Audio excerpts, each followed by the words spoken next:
People often make friends quickly but forget about them after a week. Then there are the ones that grow so slowly and naturally that by the time you notice them, they've turned into something that no man could explain without laughing first. He and Sam Elliott have known each other for almost 60 years. In the beginning, they were just two unknown young men who barely got a camera to focus on them. Now, in 2026, one is 81 and the other is 82, and people are still curious about what's going on between them. In a field that kills people every day, what kept that friendship going for 60 years? It turns out that the answer has everything to do with who they were before Hollywood told everyone what they were. His birthday is January 29th, 1945, and he was born in Detroit, Michigan. He moved to Los Angeles with his family when he was young. He would spend the rest of his life trying to figure himself out in that city, with all its sunshine and drive. He was good enough at sports to get a basketball scholarship to the University of Southern California. But he was always drawn to acting, even though there were other things that wanted his attention. He worked as a model and was in ads for Safeguard deodorant before he ever really stood in front of a camera. He was charming and almost too good-looking to be real, which opened some doors but shut others.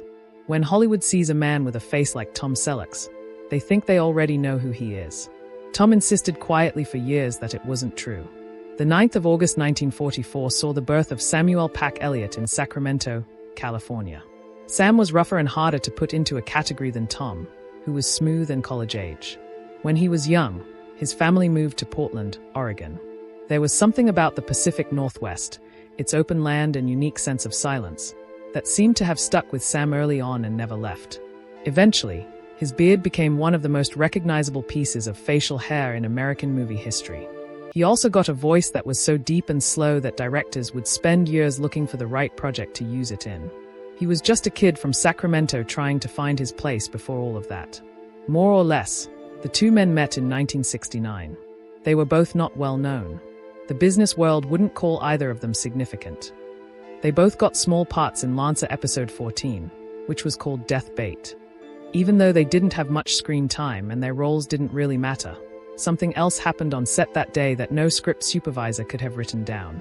Both of the young men saw something in each other. They were both interested in the same kind of stories and were learning the same kind of craft. It wasn't exciting. It didn't make itself known.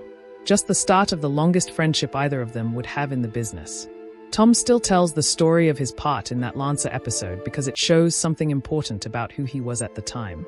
The auditions took place at the famous Randall Ranch, and one of the most important things the casting team looked for was someone who could ride a horse. That wasn't a silly question for a Western. It was too late for Tom Selleck at that point. There are artists in his shoes who might have lied to get the part in The Dukes of Hazzard, like John Schneider. But Tom was not built that way. He told Bob Totten, the director, the truth. He wasn't able to ride. He did say, that he wasn't scared of horses, that he was a good athlete, and that he was ready to learn if the chance came up. That was the kind of answer that shows who someone is. He got the part. As Sam watched this happen, he was already a more fully formed Western figure. He had the look, the sound, and the natural stillness that the type of music needs. After the fact, Tom would say that Sam seemed to know exactly where he was going while he was still trying to figure out which way was forward. Over the years, Tom has said, Sam was the more developed actor of the two of us. It wasn't a jealous thing, just a straightforward look at where they all stood. In 1969, neither of them could have known that this small part they shared in a forgettable Western TV show was the start of a story that would be told over many years. Tom Selleck had a rough time in the 1970s, which seems almost funny now that we look back on it. Tom was forced into the Vietnam War, as were many other young men his age who were healthy enough to do so. In 1967, he decided to join the California National Guard and was sent to the 160th Infantry Regiment. He worked hard and rose to the rank of sergeant before being released with honors in 1973. When he got home from his 6 months of active duty, Fox had quietly let him off the hook while he was away. When he got back to Los Angeles, his service was over and his job had pretty much started over. He kept trying out. From the early 1970s until now, he kept doing dozens of ads, which is what young actors do when the business knows their face but doesn't know what to do with it. Then, for a short time, his luck changed when he got a part in the 1970 movie Myra Breckinridge. It was here that one of Hollywood's strangest and most unusual helpers showed up. Mae West, the famous actress who was in her late 70s at the time, chose the group herself, and she really liked Tom. He went to the openings with her.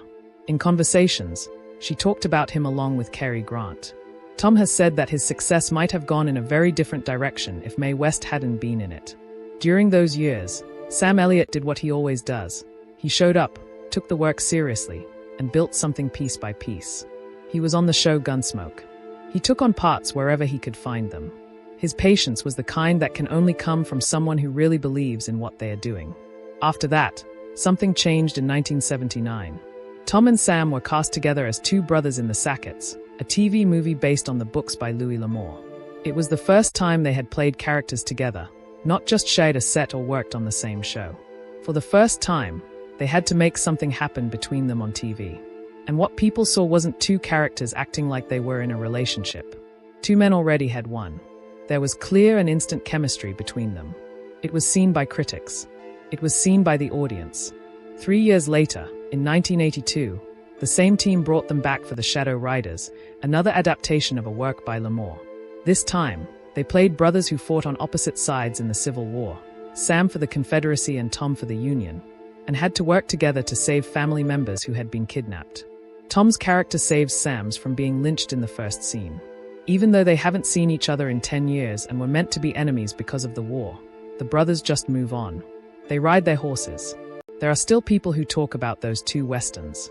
They didn't seem to be acting at all. Instead, they seemed like two men who knew how to listen and when to move. Everyone agreed that Sam Elliott and Tom Selleck were perfect for the role. They really liked each other, which could be seen in every picture. Tom Selleck's career took one of the most dramatic turns in TV history in the early 1980s. It almost didn't happen at all. He was chosen to play Indiana Jones. He did get the job after all. But CBS made him do his Magnum, P.I. Because of the terms of the deal, Tom had to turn down the part that went to Harrison Ford and became the most famous action series of the decade. Many people have heard the story of how close Tom Selleck was to becoming Indiana Jones. What doesn't get as much attention is how terrible the timing was. Tom was in Hawaii waiting for the writers' strike to end so that Magnum could start shooting. Nearby, Raiders of the Lost Ark was filming. He might have done both. It would have been possible to do it. The deals did not. In the end, he said he was okay with it. Tom can keep his quiet hours and decide for himself if that is completely true. There is no doubt that Magnum, P.I. It was one of the most important parts of the decade in its own right. He played a character with charm, depth, and a mustache that had something to do with Sam Elliott's influence, even if neither man would admit it. He became one of the most recognizable faces in the world thanks to this show, which ran from 1980 to 1988. A Golden Globe was given to him. He got an award.